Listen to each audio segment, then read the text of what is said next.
Баршаға ассалаумағалейкум. Сіздер менен және Ықылас Арылбаев сабақларымызды давам ettіреміз. Хоп. JavaScript бойынша бүгін сіздер менен алжаспасам 8-ші сабағымыз, яғни бүгін көріп тұрғансыз салыстыру һәм логикалық операторлармен танысып шығамыз. Өткен сабақ array бойынша сабақ болып еді. Егер есіңізде болса, яғни видеоны көрген болсаңыз. Хоп, сіздер менен дата типлердің қандай түрлерін өттік? String, boolean, number, array, not, null, undefined деген дата типлерін өттік. 6 объектілеріміз бар, құдай қаласа. Ал бүгін болса, сол өзіміздің өткен сабақта өткен дата типлерді салыстыру, оларды логикалық әмелдерге салу һәм соған бір қанша нелерді көріп шығамыз, әмелдерді. Хоп, енді JavaScript файлымызды index.html-ге жалғап алдық һәм оны көріп тұрғаныңыздай өзіміздің лайв серверіне ашып алдық. Һәм қолайлы болу үшін осындай ашып қойдым сіздерге. Һәм бұяқта бүгін өтетін операторларымыз жазып көрсетілген емес.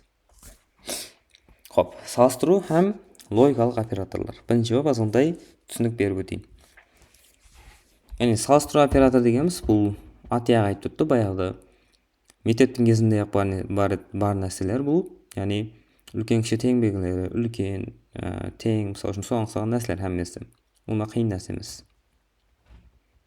Тап сол нәрсені бүгін программированиеде JavaScript-те қайтып жазылатынын көріп шығамыз, просто болған. Жоғары беттен бір өзгеріс жаратып аламын. Let деймін, например. Хоп. Допустим, number 1 дейік. Тең, мысалы үшін 11 болсын. Let number 2 тең болсын 12-ге. Хоп. Пока что осылай 2 өштеді. Енді салыстыру операторлары. Салыстыру операторларының ең бірінші бұл equal to, яғни тең. Тең ба деп сұрау. Хоп. Бірінші болып айтып өтуім керек, бұл логикалық һәм салыстырмалы операторлар бізге boolean форматта нәтиже қайтарады. Яғни бізде одан сұраймыз, бұл тең ба братан дейміз. Ол бізге ауа деп айта алмайды, ол қарапайым түсінбейді. Ол бізге да деп айта алмайды, ол русский түсінбейді. Ол тек қана boolean форматтағы екі ответті таниды, түсінеді. True and false. Яғни бізге boolean форматта true емесі false деп ответ қайтарады. Хоп, түсініп алған болсақ, енді келін көрейік. Console.log 2. Енді мен айтамын. Number 1 деймін. Әм тең ба деп сұраймын. Number 2-ге. Уже маған false қайтарып атыпты. Не үшін? Себебі number 1 менен number 2-і number 2-і тең емес. Біреуі 11, біреуінің значениесі 12. Енді мысалы үшін 2-ні 11 деп өзгертетін болса, маған уже true қайтарады. Не үшін? Себебі 2 тең болды, ешқандай ойнатын жер жоқ. Яғни бұл нәрсе ортасына тең қойғаннан кейін бізге екі тарапындегі значениенің мәнісін тексереді. Һәм егер 2-де тура болатын болса, бірдей болатын болса, не қылады? Бізге true қайтарады. Егер 2-ның 2-і екі түрлі болатын болса, бізге false значениесін қайтарады. Яғни көріп отқан болсаңыз, тек қана екі значение бар, true немесе false. Енді бір комментарий алып тұрамын. Енді equal value and equal type. Яғни бұл не? Equal value and equal type дегеніміз бұл мындай нәрсе. Допустим, console.log number 1 тең. Тап жаңа нәрсені 2 теңді қоямын. Number 2. Енді мысалы үшін 2 true қайтарып атыпты. Енді мысалы үшін енді биодегі дата типке қарайтын болсақ, 2-і number болып тұрды, Енді мен мысалы үшін 2-інің біреуіне келемін де, біреуінің string, біреуінің number дата типіне өзгертіп қоямын. Вот, көрсіз бе? 2-і тең деп атыпты бізге. Не үшін? Бізде тек қана 2 тең қойыппыз ортаға. Егер де ортаға 3 тең қоятын болсақ, уже бізде зат қайтарады, false значениесін қайтарады. Енді биоде 2-і екі түрлі значение қайтарып атыпты. Хоп, бұл ненің есабына? Бұл өзіміздің малуматымыздың типіне, яғни data type-ға байланысты. Яғни мен bu yerде айтып отырмын equal to, яғни тек қана значениесінің өзі, valuesінің өзі тең болатын болса болды. Яғни мына нәрсе. Логичный ойлап қарағанда бұл дұрыс негізінде алып қарағанда. Неге десеңіз, string болсын, number болсын, екеуінің ішіндегі значениесі бірдей болатын болса, бізге true қайтару керек. Ал егерде бізге важный болатын болса, оның типі екеуі string болу керек, екеуі number болу керек болатын болса, ол кезде біздер строгий режимнен, яғни строгий салыстыру операторынан пайдалануымыз керек болады. Яғни аяқ айтыпты екеу болатын болса, бұл ондай строгий емес, оның ішіндегі values тең болса болды, оның типіне қарап отырмаймыз. Ал егерде 3-тен қоятын болсақ, біздер бұған жедде қарашымыз керек болады. Яғни не дейді? 3-тен болатын болса, уже не қылады? Оның значениесімен бірге оның дата типі, яғни мағлұмат түрі бірдей болу керек болады. Түсіндік қой? Болды. Енді мен бұның string емес, қайттан number қоятын болсам, маған true форматын қайтарады. Енді not equal.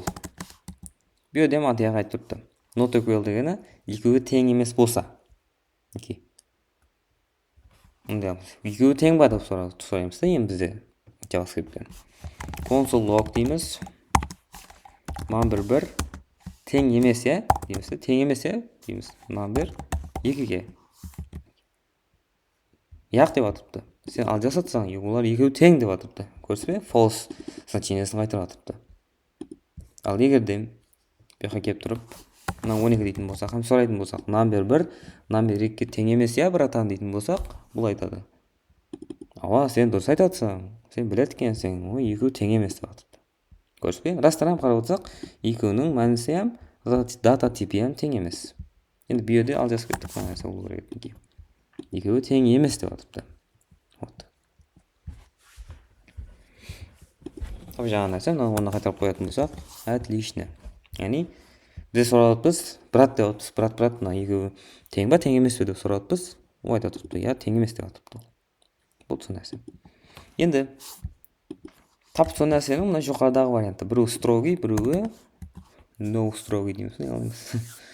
Яғни екіншісі ондай әтварға ала бермейді мына нәрсе. Егерде біз строгий режимде қоятын болсақ, console.log number 1 строгий қоямын, 2-тен қоямын. Мына жақта 1-тен қойып жатырмын. 1-тен дегені жаңағыдай типіне қарамайды, тек қана екеуінің valuesін тексереді. Ал 2-тен қоятын болсақ, 3-тен орнына үндеу тұрды, nottың орнынан. Not болғаны үшін. Number 2 дейміз. Енді сұрап отырмыз. Брат деп отпыз. Мына екеуі number 1 мен number 2 тең емес я деп отпыз. Яқ, олар екеуі тең деп отыпты. Егерде мен оған біреуін string қылатын болсақ, сұраймын. Брат деймін, мына екеуі тең ба, тең емес пе деймін. Я, олар тең емес, ана біреу string ғой дейді бізге айтады. Болды? Тапсын нәрсе. Енді greater than. Greater than дегені үлкен. Бұдан үлкен. Яғни console.log деймін. Жоғарыдан number 1 мен number 2. Number 1 үлкен ба, number 2-ден. Біз айтамыз. Мына несі, көп адам сөйді ал жасады, өзім ал жасатын едім алдын. Егерде мынағын. Мына орнына қайтап қоямын.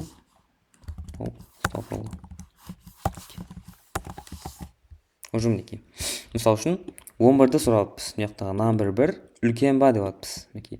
Мына ашылыңқырап тұрған жағы қайқа қарап тұрса, мынаяғы үлкен ба деп сұрап отқан боламыз. Мынаяғы кішкентай боламыз. Number 1 үлкен ба, number 2-ден сұраймыз, бізге false қайтарады. Растынан бізде 11 12-ден үлкен емес. Енді less than деген бар. Console.log number 1 кішкентай ма дейміз, number 2-ден. True қайтарып отыр. Не үшін? Негізі number 1 11 12-ден кішкентай болады. Number 1-дің орнына 11 тұрды, number 2-ның орнына 12 бізде тұрды.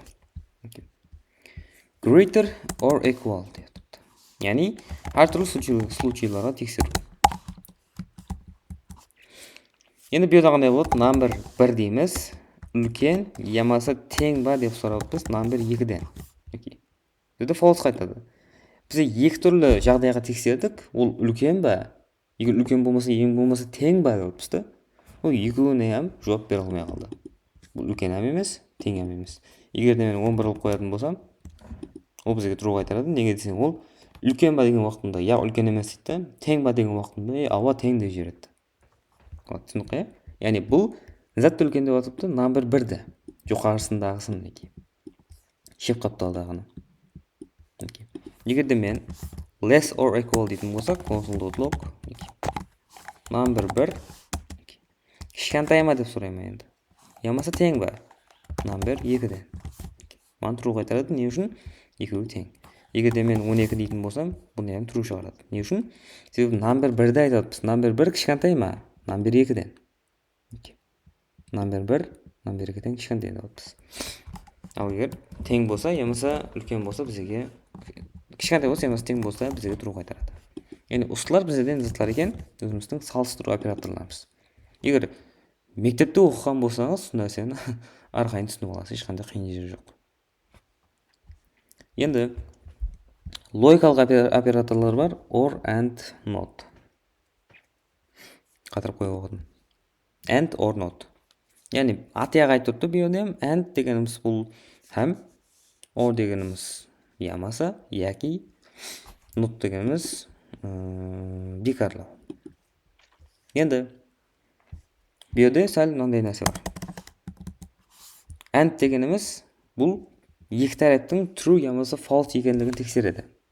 Яғни бұяқтағы нәрселеріміз, бұяқтағы салыстыру операторларымыз бізге тек қана true ямаса false қайтарып жатыр, иә? Вот. Бұл енді сол операторларды екі тарапқа қойып тұрып тексереді. Бұл қандай болады енді? Сәл құрамалырақ қылып жазып көрейік. Console.log. Мысал үшін апай мысалмен көрсетемін, true деймін. And дегеніміз бұл мынандай оператормен жазылады. Жазып өтейік неге? Екі мынандай and деген белгісі. Амперсант дейді ғой. True дейміз, and true. Егер де and-тің екі қапталы ям true болатын болса, екі тарапындегі не дейді? Condition дегені бұл шарт. Екі тарапы ям бізге true қайтаратын болса, мен қолдан true деп жазып қойыппын. Екі тарапы ям true қайтаратын болса, ол бізге true қайтарады. Егер де екі тарапының біреуі болса ям false қайтаратын болса, уже бізге false қайтарады. Яғни бұл дегені, бұл строгий режим, екі тарапындегі мағлұматы true қайтару керек. Енді бұл бізге қай жерлерде керек болады. Бұяқ енді түсінікті, қандайдыр математический бір нәрселерді есептейтін уақытында керек болып қалуы мүмкін, үлкен ямаса тең деген нәрселер. And деген нәрсе қай жерде пайдаланамыз? Вообще көп жерде пайдаланамыз, негізін алып қарағанда. Кейін мысал келтіріп көрсетейін. Допустим, енді таза өзгеріс ашық. Let деймін. Мысал үшін let болуы мүмкін. X дейінді тең 1-ге. Let y тең 1-ге. Енді let деймін x1 тең 2-ге. Let y1 тең 3-ге дейік.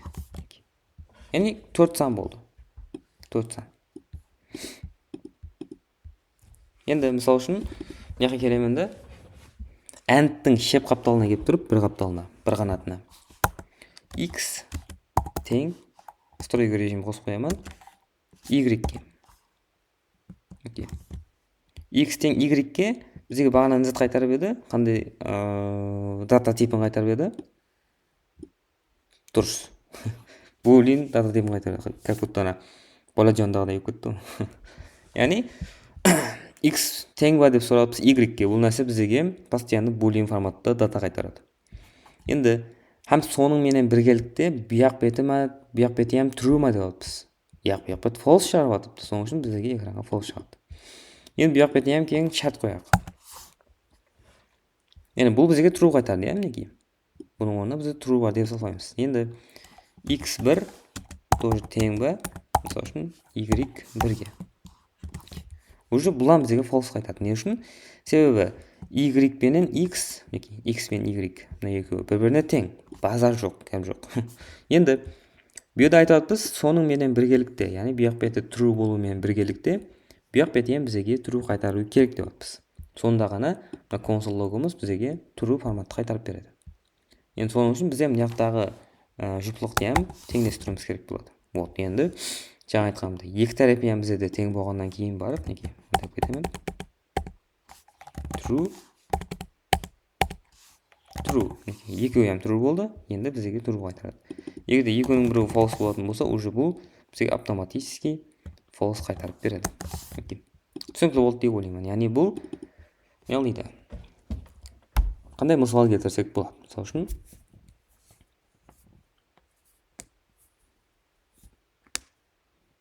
құласы сондай. Яғни бұның екі тарапы екі қанаты бірдей болуы тиіс. True болу керек. Екеуі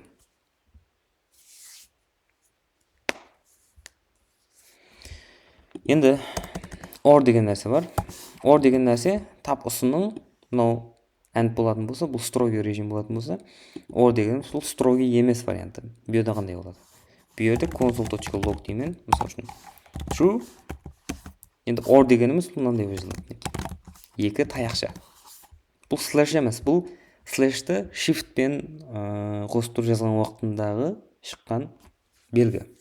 Яғни ана Enter'дің жоғарысында тұрады клавиатурада. Екі таяқша неке. Shift-пен басып, екеуінен shift-пен басасыз. True or false деймін. Бұны ұштаймын неке. True or false дедім, маған true шығарып берді. Яғни зат болды енді. Бұл екі таяқшаның екі қапталындағы condition, яғни екі қапталында шарт болады ғой. Вот сол шартлардың қайсыдыр бірі бізге true қайтаратын болса, болды. Сол true'ды алады да, мен true дейді да, бізге true қайтарып береді. Егер де екі қапталды false болатын болса, бізге false қайтарады. Не үшін? Өзі айтып жатыр, or деп жатырды. Шеп қаптал, or оң қаптал. Екеуінің біреуі маған true қайтарсын. Мен сізге true қайтарып беремін. Екі қапталының екеуі егер true болатын болса, онда олан true болады бізде. Екеуінің біреуі минимум, екеуінің біреуі true болу керек. Енді мысалмен көрсететін болсақ, x тең дейміз y-ге. Уже true қайтарып жатырды. Енді x1 тең y1-ге дейміз. Енді бұяқтағанда. Енді екеуі тең болып қалады, екеуі true болып қалды, Енді екеуінің біреуі мысалы үшін false қыламын, яғни x1 уже y1-ге тең емес. Мына беті false қайтарады бізге. Соның өзінде бізге true форматта, true деген значение қайтып жатырды. Яғни бұл уже қиын емес, екеуінің бір жағы екі қапталының біреуі бізге true қайтарса, true болып көтеріледі. Алтта проектлерде елі жүден көп қолданамыз. Қазір ішіңіз пісіп кеткен болуы мүмкін. Үйреніп ала берің, сізге керек болатын нәрсе. Енді not деген нәрсе бар. Not дегеніміз не? Not дегеніміз уже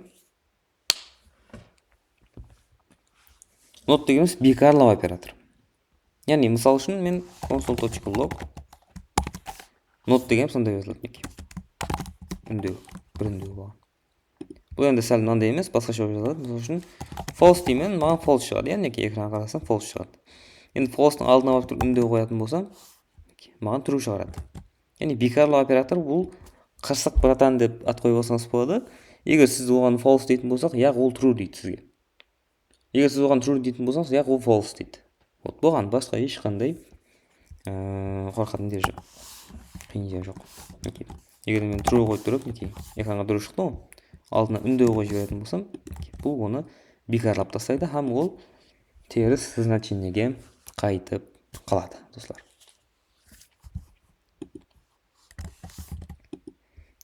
Енді түсінікті болды деп ойлаймын. Пока енді ондай насаны бұзып тастайтындай білімге ие болу қиын. Пока осы let x y деген нәрсе өтіп тұрамыз. Ертең осылар бойынша арқайын практика ету дәрежесіне жетемін дегенге шекем. Һәм алтта сабақтарым жүдем көп. Сабақтарымызды көруді давам етің. Егер сұраулар болса, комментарийға ямаса, төменде көрсетілген нөмірлерге жазып қалдырың. Нөмір шықпайды берді, ойнамайтын. Комментарийға жазып қойың. Комментарийда өзім оқып, сізбен байланысып, түсінбеген сұрақтарыңызға жауап қайтарамын. Сіздермен болған Ықылас Аралбаев, сабақтарды көруде давам етің. Thank you for attention for everyone деп қояйық біз.